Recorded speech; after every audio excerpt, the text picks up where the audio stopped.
Hi everyone, this lesson is on an approach to determining the cause of chronic diarrhea. So this is a continuation of my previous lesson on an approach to acute diarrhea. So we're going to first talk about what chronic diarrhea is.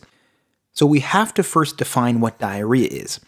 There are actually three definitions for diarrhea. The first one involves any increased frequency of bowel movements or decreased consistency of stool in a 24-hour time period.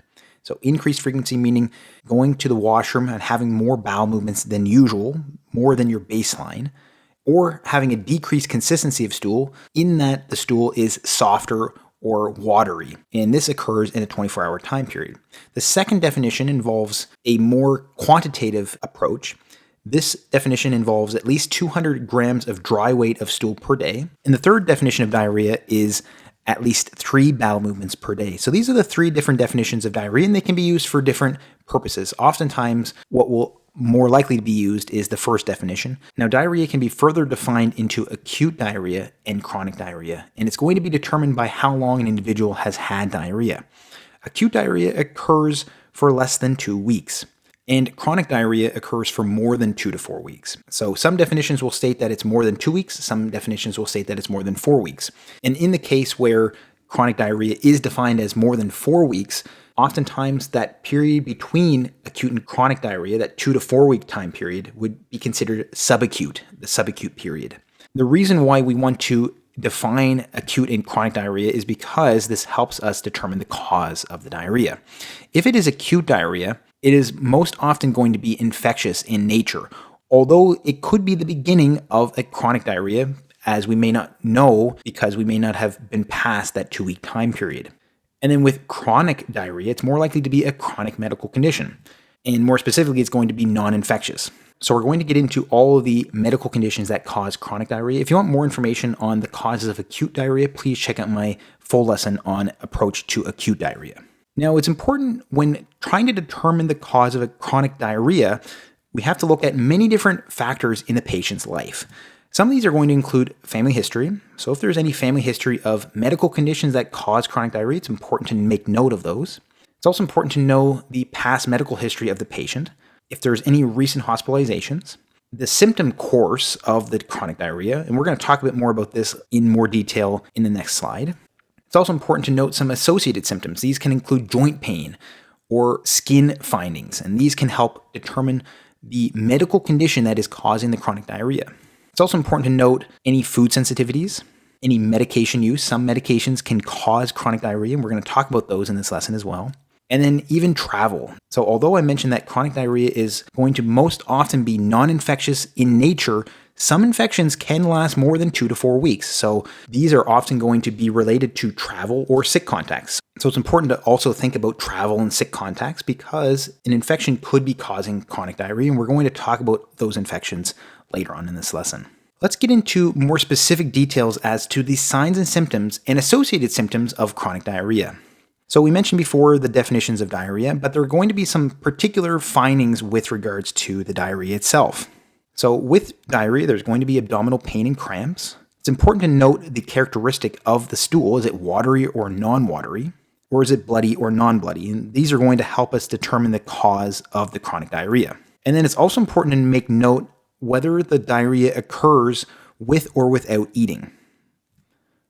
And then it's also important to think about other symptoms that may be associated with nutrient deficiencies, as some medical conditions cause chronic diarrhea and also cause nutrient deficiencies. So there are actually multiple categories of causes of chronic diarrhea. These are the categories of causes. One is known as secretory, another one is osmotic, another one is functional, another one is inflammatory, and another one is malabsorptive. So we're not going to talk about all the specific details with regards to each of these categories, but we're going to get into a lot of detail, especially in the next upcoming slides, as to the different causes that fall within each of the categories. Now, each of these category of causes has particular and more specific symptoms that occur. For instance, if the chronic diarrhea is secretory in nature, it is a watery diarrhea. And a key finding with regards to secretory diarrhea is it occurs with and without food. So it doesn't matter if a patient is eating or not eating. They can go a long time without eating, but they can still have diarrhea. This is going to be a finding with regards to secretory causes of chronic diarrhea. And then because of this, because it can occur without food, it can also occur at night. It can wake the patient up from sleep, so there are nocturnal symptoms. Now, in contrast to the secretory causes, the osmotic causes of chronic diarrhea are going to have also watery diarrhea, but they're not going to have the nocturnal symptoms, and they're not going to occur without food. So it's going to occur after someone has eaten something. So that is going to be the findings with regards to osmotic causes of chronic diarrhea. Now, the functional causes of chronic diarrhea are also going to have watery diarrhea, but they can also have some other gastrointestinal symptoms, including constipation. And oftentimes these can fluctuate, they can alternate. So a patient may alternate between constipation and diarrhea. And what is noted with functional causes of chronic diarrhea is that the gastrointestinal symptoms are oftentimes going to be diet and stressor related. So if there are particular foods or beverages that a patient may be eating, or if they're having increased stress in their life, then this can actually increase or worsen the symptoms of the functional causes of chronic diarrhea. And then what's noted with functional causes of chronic diarrhea is that the symptoms improve at night and with fasting. Now, in inflammatory causes, this can either lead to watery or bloody diarrhea. So bloody diarrhea is important to note here because if you see bloody diarrhea, this helps you narrow and focus into the inflammatory causes. And we're also more likely to see nutrient deficiencies as well, although some nutrient deficiencies can occur in some of these other categories, but we're more going to see it in the inflammatory and malabsorptive causes. And then if there is any laboratory testing done, such as looking for fecal calprotectin is actually going to be present, and this is going to help determine whether this is an inflammatory cause of chronic diarrhea. And then in the malabsorptive causes, we are again going to see watery diarrhea, and we're also going to see steatorrhea, so fatty stool, and we can also see nutrient deficiencies as well. So there are a few differences in the signs and symptoms between each of these categories of causes that can help us determine what the cause might be. And one other thing I didn't mention is that joint pain may be an extra associated symptom with regards to inflammatory causes. We're going to talk a bit more about the associated symptoms with each cause in each of these categories in the next upcoming slides. Now let's talk about the causes of chronic diarrhea in the categories of secretory, osmotic, and functional. So secretory causes of chronic diarrhea include the following: medications. So medications including stimulant laxatives. So if stimulant laxatives are used for weeks, this can lead to a secretory chronic diarrhea. Some others include the antibiotic amoxiclav or amoxicillin clavulanate. Colchicine, the medication used for gout, can also cause a secretory chronic diarrhea. We can also see quinine and calcitonin being causes as well. Addison's disease, which is adrenal insufficiency, this can lead to a secretory chronic diarrhea as well. Hyperthyroidism. Hyperthyroidism can be a cause of chronic diarrhea because it increases gastrointestinal or GI motility. Some other conditions that can be a cause of secretory chronic diarrhea include vasculitis. And vasculitis is vascular inflammation. So there's vasculitis or vascular inflammation within the gastrointestinal system. This can cause secretory diarrhea. And then some other causes include alcoholism, post-surgical, and neuroendocrine tumors. Within the category of osmotic, we also see some medications. Now these are going to be osmotic laxatives and metformin. Metformin can lead to an osmotic chronic diarrhea. Lactose intolerance can also be a cause. So in the case of lactose intolerance, this causes osmotic diarrhea because the lactose is not being digested properly in patients who have lactose intolerance. So that lactose is going to enter into the large intestine and it's going to draw water toward it. It's going to cause osmosis of water. So it's osmotic. And that's the reason why we see lactose intolerance being a cause within the osmotic category. And we're going to get this from consumption of dairy products.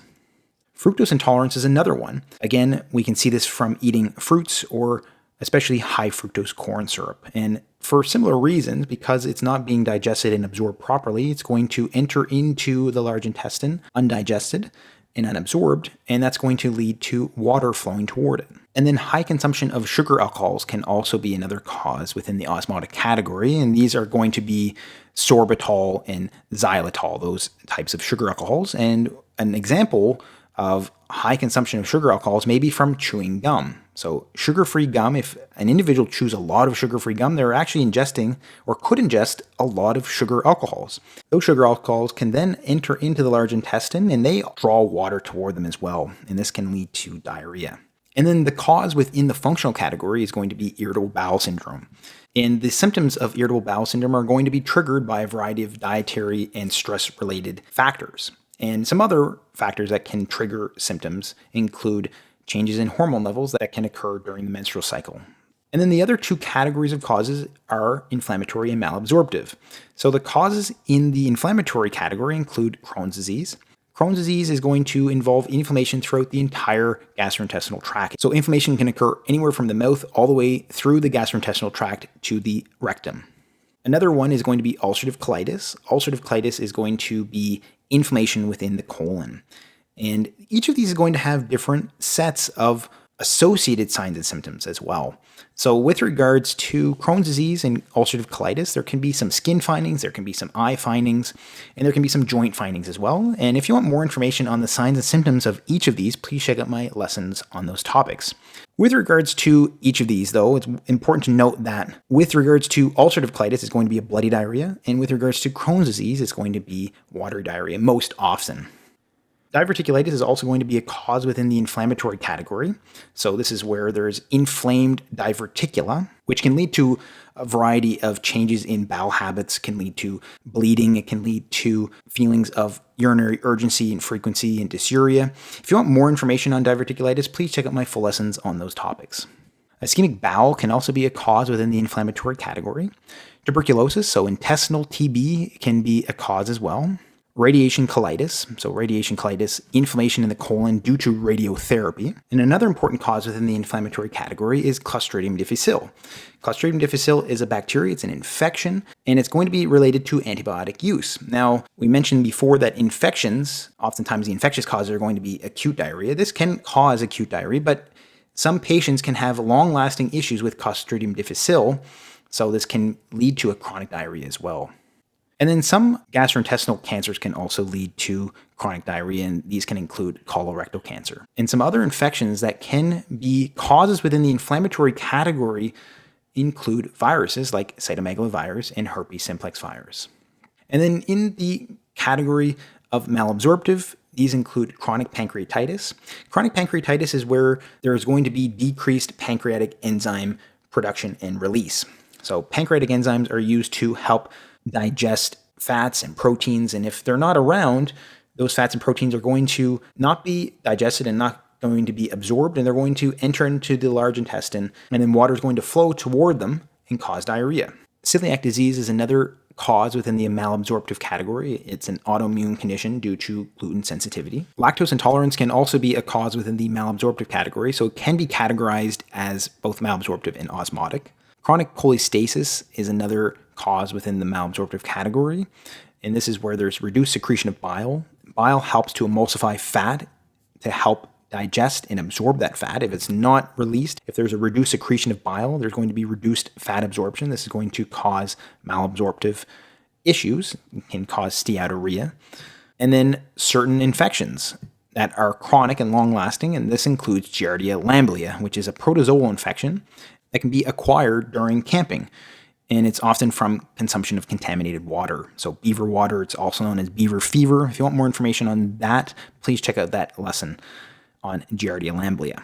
And then some other conditions within the malabsorptive category include amyloidosis, and then some other infectious processes, including Whipple disease and tropical sprue. So as you can see, not all causes fit nicely into each category. Each cause may have certain elements of each category, but these are going to be a general way of looking at which cause is in which category. And I mentioned quite a few causes here, but I haven't mentioned all of them. So again, there are even more within each category. If you want to learn more on acute diarrhea, please check out my lesson on approach to acute diarrhea. And if you haven't already, please like and subscribe for more lessons like this one. Thank you so much for watching, and hope to see you next time.